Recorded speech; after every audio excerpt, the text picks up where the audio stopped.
Alors la partie retraite, les gars, encore une fois, je le répète, excusez-moi, on va pas trop l'écouter. On va mettre en 1,15.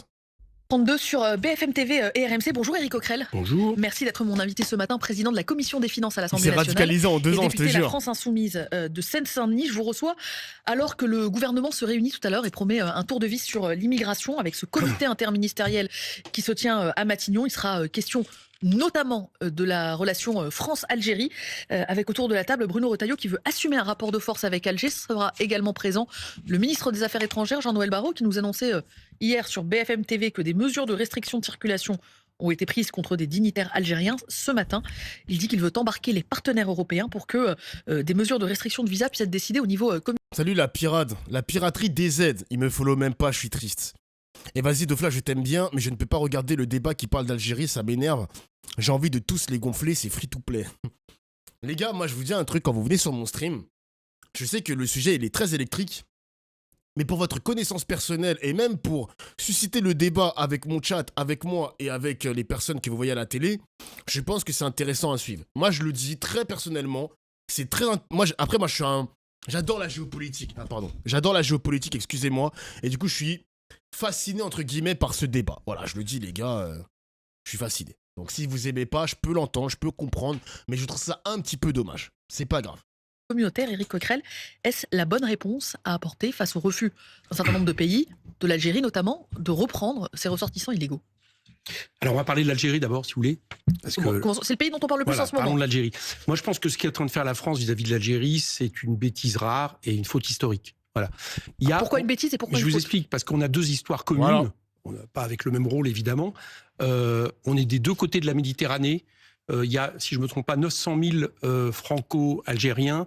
Avec leur descendance, ça doit faire 6 millions de personnes si on va jusqu'aux petits-enfants. Donc notre histoire, elle est profondément liée.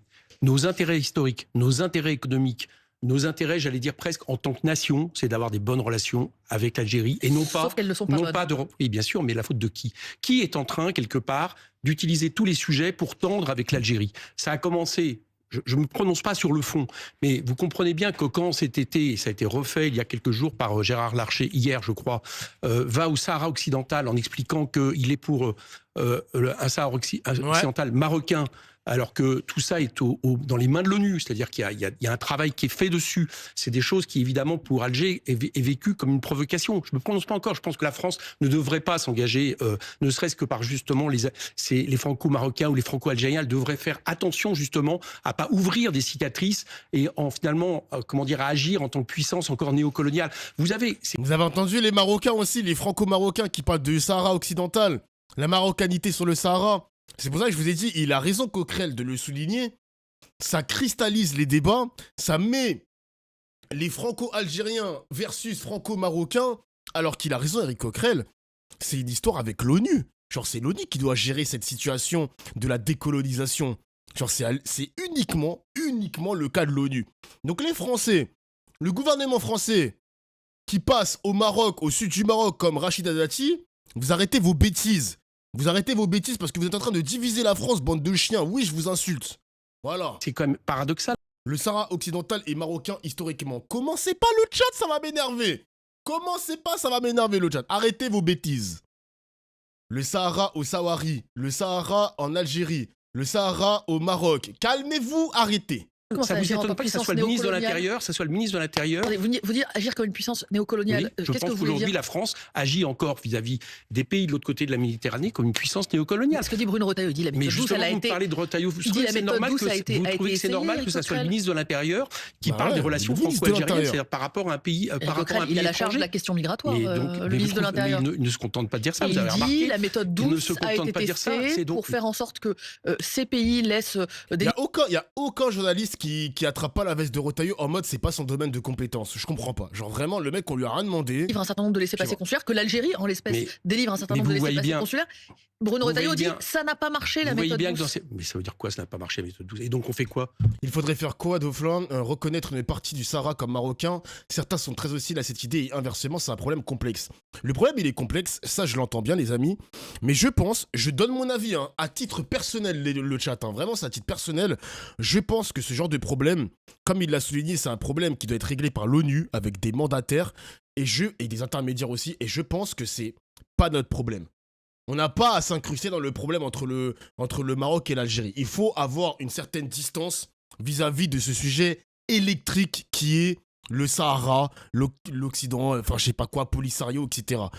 Moi, je le pense sincèrement. C'est mon avis. Voilà, c'est mon avis, les gars. C'est mon avis. Je pense que ce problème doit être résolu entre l'Algérie, le Maroc et l'ONU. Point final. Voilà. C'est même pas le même continent. Exactement, c'est même pas le même continent, les mecs. On envoie des troupes en Algérie. Enfin, c'est quoi cette histoire? Qu'est-ce que c'est que cette tension qui est provoquée? Monsieur Macron avait été... Éric Coquerel, un point important, pour vous, elle est entretenue depuis Paris, cette tension. Je pense que Bruno Retailleau dit que c'est l'Algérie qui installe le rapport de force. Oui, je pense que montrer comme ça ses muscles sans arrêt en disant attention, vous allez voir ce que vous allez voir, alors qu'on va voir rien. Aujourd'hui, l'Algérie a moins besoin de la France que l'inverse, notamment au niveau du gaz, etc. Et il y a d'autres puissances qui l'ont très bien compris. Hein. Les États-Unis l'ont très bien compris. Elles n'ont pas ce rapport avec l'Algérie. Donc tous nos intérêts, je le répète bien, tous nos intérêts sont à l'inverse de cette espèce de confrontation. Je suis pas d'accord de Fla parce qu'en vrai, on s'occupe bien des affaires palestiniennes et ukrainiennes, par exemple. Bah, les gars, je pense que c'est pas le même. Je pense que c'est pas la même chose. Vous savez pourquoi c'est pas la même chose? Vous savez que la relation France-Afrique, elle est très compliquée. On a été tège de presque tous les pays d'Afrique. Je ne sais pas, je pense qu'en termes de business, on a encore quelques liens, mais diplomatiquement parlant, militairement parlant, c'est très compliqué nos relations avec l'Afrique. Ça passe aussi par le Maghreb, avec le Maroc et l'Algérie. Je pense sincèrement qu'on doit avoir une certaine distance sur la question du Sahara. Je le pense sincèrement. Sur la question de la Palestine, on peut très bien en parler. La Libye, pareil. L'Ukraine, pareil. Mais dès que ça touche à l'Afrique, je pense sincèrement qu'il faut faire très attention. Il faut faire très attention. Le Mali, le Niger, le Burkina, exactement, Bob l'éponge, c'est ça. Je crois que notre seul pote, c'est le Maroc. C'est nos seuls alliés, genre, je pense. Alliés. Oui, alliés. Oui, alliés. Oui, alliés. Le Sénégal aussi, hein. Le Sénégal, je l'ai dit pas plus tard qu'hier, le président sénégalais souhaiterait que les militaires français se cassent de son pays, ce qui est normal. Ce qui est normal. Mais en plus de ça, qui met en tension, c'est Macron les mecs. C'est Macron. Je vous ai dit, c'est pas anodin si vous avez Pardon, je voulais dire le Liban. Excusez-moi, je me suis trompé les mecs. J'ai dit la Libye. Excusez-moi, je voulais dire le Liban. Pardon, excusez-moi. L'Algérie cherche à humilier la France. Dit le ministre de l'Intérieur. Dit Bruno Retailleau. Est-ce que vous avez un ministre Excusez-moi. Est-ce que vous avez un ministre de l'Intérieur algérien qui se permet de dire ce que doit être la France et les rapports entre la France et l'Algérie? Enfin, c'est quand même la base de faire. C'est hallucinant. Je crois que M. Retailleau se rend pas compte que la colonisation c'est fini. C'est pas le ministre de l'Intérieur français qui gère les relations avec l'Algérie. C'est fini ce temps-là. C'était du moment de la colonie. Donc il faut arrêter, il faut baisser d'un ton, il faut avoir à nouveau des rapports diplomatiques normaux avec l'Algérie en tant que puissance à puissance, parce que ce sont deux puissances, deux pays qui devraient être des pays amis parce qu'ils ont une histoire commune. Et encore une fois, je vous le répète, est-ce qu'on pense à nos 6 millions de concitoyens qui, d'une manière ou d'une autre, ont une filiation avec l'Algérie? Je veux dire, ça met une tension terrible. Donc, que M. Retailleau se calme, c'est à M. Oui, parce que en quelque sorte, et c'est ce que j'ai dit à Chini, quand t'es français, t'as des intérêts français, t'aimes ta nation, mais que t'es aussi algérien, tu sais pas sur quel cul poser ton cul. Genre, enfin sur quelle chaise poser ton cul, pardon. Je suis un peu fatigué, pardon. Moi, j'aime pas les bails comme ça. Ça te force à choisir entre est-ce que tu te sens plus algérien ou est-ce que tu te sens plus français. Moi, j'aime pas ce genre de choses. J'aime pas les mecs, j'aime pas. Il a raison. Pour l'instant, je souligne. Je signe tout ce qu'il est en train de raconter là. Je signe. Il a raison. Barreau et à la diplomatie française de se mettre au travail et peut-être parce que vous voyez bien que derrière cette question de QTF l'obligation de quitter le territoire français, vous voyez bien que c'est autre chose dont il s'agit. L'Algérie utilise ça c'est clair, dans son rapport aujourd'hui avec la France qui n'est pas un bon rapport. Monsieur Macron avait été à Alger, avait comme il le fait souvent dit un peu tout et n'importe quoi, parlé de nouveaux rapports. Il n'y a rien eu derrière, il n'y a rien eu de concret entre la France et l'Algérie. Donc moi j'appelle à l'apaisement, j'appelle à avoir des relations à nouveau, j'allais dire moins conflictuelles, et que la France arrête aussi de se mêler peut-être de ce qui se passe de l'autre côté de la Méditerranée. Il a raison, il répète ce que je dis. Je t'aime, Éric Coquerel. Je veux t'avoir dans une de mes émissions. Je vais le contacter, les mecs. Je vais essayer de trouver son agence, son agent, sa communication, son attaché de presse. Je le veux sur un de mes streams, ce mec-là. Je l'aime trop. C'est mon papy préféré, mec. Coquerel, comment est-ce que vous vous y prendriez, vous, insoumis, pour, un, apaiser ces relations, et deux, obtenir de l'efficacité aussi dans les demandes françaises. Enfin, j'imagine que si vous étiez au pouvoir, vous souhaiteriez aussi que l'Algérie délivre plus de laissez-passer consulaires pour un certain nombre de personnes qui n'ont pas à être sur le territoire français. Mais sûrement, encore une fois... Comment vous y prendriez ? Ouais. Comment ça se passe? Par exemple, je pense que si Il demain faut on se aller à retrouvait- Alger, Bien dire sûr, je pense que si demain Qui doit s'y Jean-Luc rendre? Mélenchon ou, par exemple présider le pays, puisque vous Mm. savez que je pense que ça devrait être notre candidat, ou si nous gouvernions, je pense qu'un des premiers voyages diplomatiques que nous devrions faire, c'est d'aller à Alger. Voilà, de renouer des liens, j'allais dire basés d'égal à égal avec Alger et rediscuter, et non pas d'avoir ce genre de rapport de matamor qu'aujourd'hui M. Rataillou utilise, avec on voit bien en plus, parce que tout est derrière un espèce de fond raciste qui est le sien. Je pense que ce n'est pas Il ça. a raison. Mélanger la question de l'immigration, la question des OQTF et la question des rapports avec l'Algérie, je pense que ce n'est pas sain, ce n'est pas bon, et c'est pas ça qui peut régler le problème. Parce que une fois fait ces déclarations, qu'est-ce qui se passe? Qu'est-ce qui se passe? Comment on va... Je pose la question, qu'est-ce qui se D'accord, passe? eh bien, il se Il a passe dit rien parce que Rataillot. l'Alger ne bougera pas par rapport à ça. Donc Pour c'est vous, pas ça ne par les servira moyens. à rien, ces mesures qui sont annoncées, Là, ces mais prises quelles de mesures parole, Éric Quelles Coquerel, mesures sur les restrictions de circulation Mais- pour des dignitaires algériens, éventuellement des visas restreints au niveau Non, je européen. pense que ça ne servira à rien. D'abord parce que, contrairement à ce qui se passe depuis longtemps, on parle des dignitaires algériens qui viennent se faire soigner en France, on s'aperçoit que progressivement, ils vont se faire soigner plutôt ailleurs qu'en France. Donc tout ça, à mon avis, c'est uniquement des déclarations pour du vent, comme souvent, malheureusement, la diplomatie française sous Macron.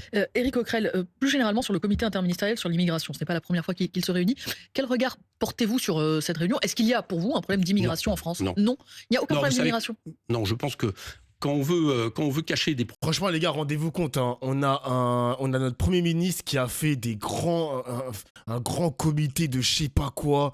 Il y avait un mec qui a fait un excellent tweet, mon ami Brandon, le proctor, qui est un excellent TikToker. La croissance, elle est en berne. Les entrepreneurs sont matraqués. La compétitivité zéro. Classe moyenne et pouvoir d'achat en crise. Hôpitaux désastreux. Éducation en chute libre. Scandale à tout va. Avec Bon, avec tous nos ministres, on connaît leur magouille, etc. Mais tout ce qui intéresse le gouvernement, c'est l'immigration. Est-ce que vous vous rendez compte, les gars, dans quelle époque on vit, bordel de merde? Tous les problèmes de la France, visiblement, c'est l'immigration. Vous allez me faire croire que l'immigration zéro va résoudre absolument tous nos problèmes. D'ailleurs, il y a un excellent TikTok en ce moment, il y a une trend TikTok où, dans la plupart des services publics, dans les pays européens en tout cas, tu vois avec immigration, sans immigration. Et en gros, c'est des TikTokers qui filment les employés, et quand il n'y a pas d'immigration, les employés, ils partent. Et genre, il reste une personne dans le service, ou deux personnes, ou trois, des trucs comme ça, genre. C'est en Allemagne, mais je crois que c'est aussi dans d'autres pays, c'était pas qu'en Allemagne. Une vraie époque de corruption, je te jure, gros. C'est volontaire, Dofla, c'est pour faire oublier les vrais problèmes. Mais, Cled, moi, ce qui me fait chier, c'est que les Français sont aveugles. Les Français sont aveugles, et moi, ça me fait chier. Parce que quand l'immigration va disparaître, alors que ça va jamais disparaître, mais supposons que ça va disparaître, ton frigo sera toujours vide. Ton salaire ne bougera pas. Les prix ne vont pas baisser. Et il y aura encore plus de problèmes sur l'immigration. C'est ça qu'ils veulent pas comprendre. problèmes sociaux, des problèmes d'ordre environnementaux, des problèmes de politique qui produisent l'inégalité. On parle de l'immigration. Voilà, ça c'est quelque chose vieux comme le monde qui n'a fait que renforcer le Rassemblement national. La France aujourd'hui, il faut le savoir dans les chiffres, n'est plus le grand pays d'immigration qu'elle a été. Voilà. En Europe, elle est loin d'être un des pays qui accueille le plus, par exemple. Imagine, Dofla, au final, on découvre qu'ils ont raison. Dans 10 ans, même si je ne pense pas, tu dirais quoi? La question est posée par un utilisateur suspect. C'est bizarre quand même. Ça peut pas marcher. L'humain... Faut savoir un truc, les gars, depuis la nuit des temps, l'humain se déplace tout le temps d'un pays à un autre. Il migre. L'humain migre, il migre. On a besoin d'immigration. La France s'est façonnée sur l'immigration. Les pays de l'Union européenne, pareil. Les États-Unis, pareil. Vous pensez que l'immigration sud-américaine n'a pas aidé les États-Unis à devenir ce grand pays d'aujourd'hui? Vous pensez que c'est que les Américains de souche, je vais dire ça entre guillemets parce que j'aime pas le terme, mais vous pensez que c'est uniquement les Américains de souche qui ont fait en sorte que les États-Unis sont un grand pays comme ça? C'est l'histoire, l'immigration. Ben oui, c'est ça.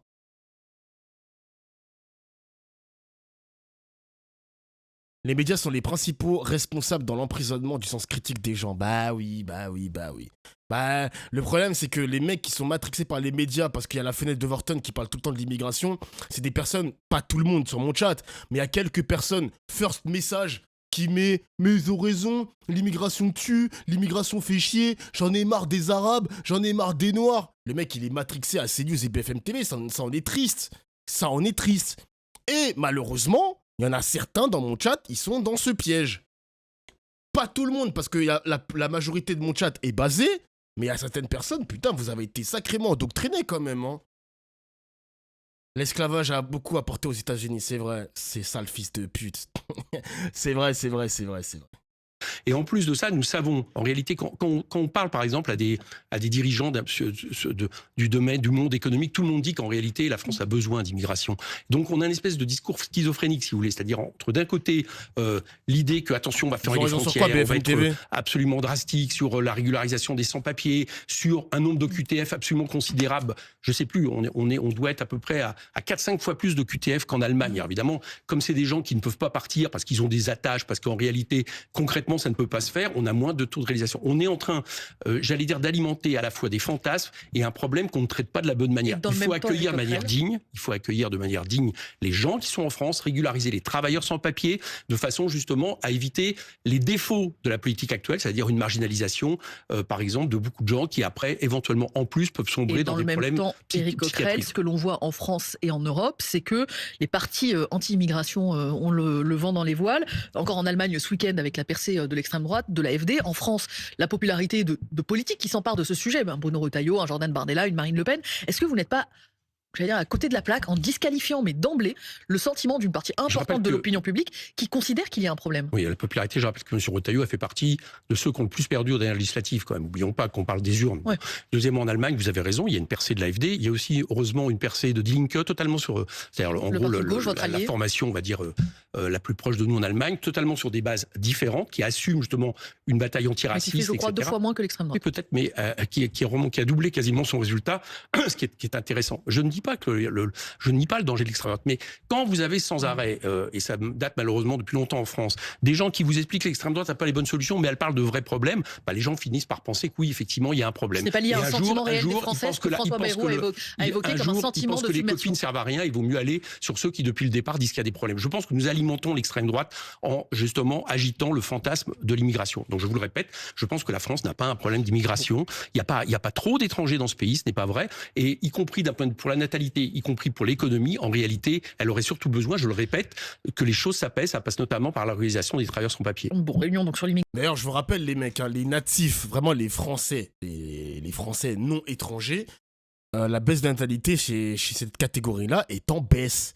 Elle est en baisse de baiser. C'est limite si on n'a pas besoin de booster la natalité grâce à l'immigration. Vous vous rendez compte, les mecs?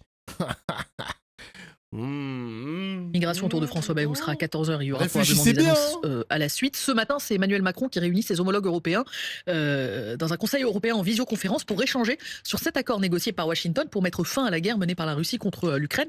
D'abord, comment gérez-vous les efforts d'Emmanuel Macron pour précisément faire en sorte que la France et l'Europe aient voix au chapitre?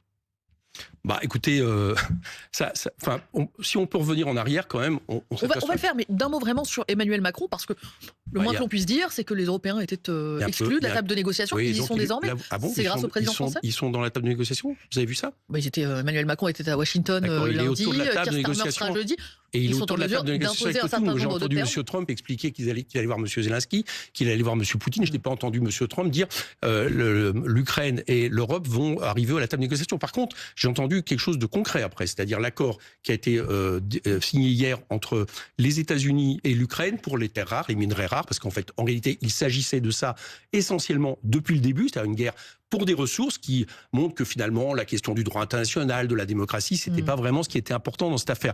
Et moi, ce que je constate, c'est qu'avant le voyage à New York, à Washington, par contre, la France était un peu en dehors du jeu, et après le voyage, elle est aussi en dehors du jeu. C'est M. Trump qui est en train de dicter son agenda avec M. Poutine, et à force d'avoir été alignée comme elle l'a été, avec en plus des déclarations de M. Macron ayant à un moment donné envisagé d'envoyer des troupes en Ukraine. Je ne vous dis pas la bonne mine que nous aurions aujourd'hui si nous avions des troupes en Ukraine le jour où les États-Unis vont partir et font une paix unilatérale sur fond de ressources minières avec l'Ukraine, le moins qu'on puisse dire, c'est que ça n'aurait pas été positif. Cet envoi de troupes. Bien sûr.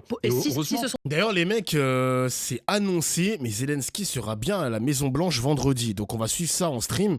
Je ne sais pas exactement avec le décalage horaire et tout comment ça va se passer. Mais je pense que ça va se débloquer. Je pense qu'on va savoir d'ici vendredi, peut-être samedi, on ne sait pas encore, si Zelensky va devoir définitivement abandonner les territoires séparatistes. Moi, je pense qu'il ne va jamais les récupérer. Il ne va plus jamais les récupérer de sa vie. Faut qu'il abandonne ça. Et ça peut même aller plus loin, les mecs. Hein. Peut-être que Trump va pousser Zelensky à démissionner ou à organiser des élections, les mecs, en Ukraine. Bon, après, c'est vrai que c'est compliqué parce qu'il y a la loi martiale. Mais déjà, on a oublié aussi que Trump, il avait sorti que Zelensky est un dictateur. Il n'a pas la cote de popularité. Il a détourné des milliards de dollars. Il n'y a plus d'élections depuis des années en Ukraine. Du coup, il n'a plus la cote chez les Ukrainiens. Moi, je pense que d'ici vendredi, ça va se débloquer tout ça. On va savoir si Zelensky va définitivement perdre ses terres séparatistes ou pas. Réponse après-demain, les mecs. En même temps que le dernier TPMP, d'ailleurs. Hein. Putain, les 2 prochains jours en stream, ça va être... Les 2 prochains jours vont être assez spicy quand même. Et on avait raison. Si ce sont des troupes de maintien de la paix, Éric Coquerel, telles que l'envisage Emmanuel Macron, c'est-à-dire une fois un accord signé, qu'il puisse y avoir une force conjointe pour et qui achèteront des armes aux États-Unis, parce que c'est de ça dont il s'agit. Attendez, c'est deux choses différentes. Mais d'abord, l'idée de troupes en Ukraine pour garantir la paix, de troupes européennes avec un contingent français, est-ce que c'est une idée à laquelle la France insoumise est favorable ou défavorable? Moi, ce que je crois, c'est qu'il faut maintenant être ce qu'on aurait toujours dû faire du côté du droit international et avec une politique non alignée qui nous permettrait de jouer un vrai rôle. Donc, ça n'empêche pas d'envoyer des troupes. S'il doit y avoir des troupes en Ukraine, mais en une autre, c'est des casques bleus. Donc ça doit se faire sous l'égide de l'ONU. Voilà. Ça ne peut pas se faire, j'allais dire, en tant que possible belligérant face à la Russie. Je crois que c'est ça que la France doit rechercher. Nous, vous savez, on avait demandé depuis le début que la France propose une grande conférence des frontières sous l'égide de l'OSCE, l'Organisation pour la sécurité et la coopération en Europe, qui permettait de joindre les États-Unis. Jamais ça n'a été fait. La France n'a pris aucune initiative. Donc maintenant, on n'a plus grand-chose, en réalité, faut le dire, dans la musette. C'est-à-dire qu'on est dans une situation où Trump décide de ce qu'il veut. Il a 3 objectifs. Les minerais, il vient de le faire. Bon. Le deuxième objectif, c'est de se retirer et de nous laisser, effectivement, la sécurité en achetant des armes aux États-Unis. Je pense que il faut dire une chose, il n'y aura pas de troupes françaises pour quelque mission que ce soit si l'Europe et l'Ukraine n'est pas à la table de négociation, et 2, rien ne peut se faire en dehors de l'ONU et en dehors de l'égide des casques bleus. Je crois, parce que sinon, on va se retrouver à nouveau dans une situation où à la fois on n'agira pas et on sera en plus dans une mise en tension, parce que là-bas, le risque de guerre, y compris généralisé, n'est pas encore terminé. Puisque vous évoquez les achats d'armes, est-ce que vous êtes toujours contre une Europe de la défense ? En tout cas, moi je pense que la France doit d'abord, avant tout, avoir les moyens de sa politique non alignée. Et les moyens de sa politique non alignée, c'est d'avoir les moyens de se défendre. Donc voilà ce que je crois pour l'instant. Okay. Avec les Américains qui se retirent, sur cette défense qui n'existera plus à l'avenir, est-ce qu'on ne sera pas plus fort à plusieurs? Quand vous avez une armée, quand vous avez une défense, c'est sous un contrôle démocratique, sous une souveraineté, sous le contrôle de votre peuple, normalement. Je pense que le Parlement n'est pas assez consulté quand il y a des entrées en guerre ou des interventions françaises. Il le sera lundi, je crois, avec un débat sur mais ça devrait être fait beaucoup plus forte. Est-ce que l'Europe offre ce cadre? Est-ce qu'aujourd'hui, vous avez quelque chose en Europe qui montre qu'il y aurait, j'allais dire, une nation européenne qui pourrait, d'une manière ou d'une autre, avoir un contrôle sur ses moyens de défense, etc. Non. Donc je pense que la France doit d'abord avoir sa propre politique. Après, elle a des coopérations avec d'autres pays d'Europe. Dans ce cadre-là, oui, notamment, par exemple, en termes de production d'armement. Mais je pense qu'elle doit d'abord se donner les moyens d'une politique non alignée en faveur de la paix. C'est la seule manière de se faire entendre et c'est ce qu'on a oublié depuis 7 ans. D'un mot, avant de passer aux retraites, est-ce qu'on doit dépenser plus pour notre défense, Éric Coquerel? Oui? Non? Déjà, écoutez, alors, ça pose 2 questions. Encore plus que l'effort qui a été fait ces derniers temps. Peut-être, mais vous savez bien aussi qu'on doit beaucoup dépenser, par exemple, pour l'urgence absolue, qui est la question environnementale, pour l'éducation, pour la santé, etc. Voilà. Donc, peut-être qu'il faudrait arrêter de baisser les recettes, arrêter de baisser les cadeaux fiscaux plus riches qui rapporteraient de l'argent, et peut-être qu'il faudrait, mais j'ai cru comprendre que pour l'armement, on était prêt à le faire, alors que nous le demandons depuis longtemps pour l'écologie et autres, mais les idées au moins avancent de ce point de vue-là, arrêter avec cette règle sacro-sainte des 3% de déficit qui cadenasse à un moment donné des investissements nécessaires. Éric Coquerel. Ok. Il est temps d'ouvrir à la sortie de l'OTAN. On avait déjà quitté l'OTAN auparavant.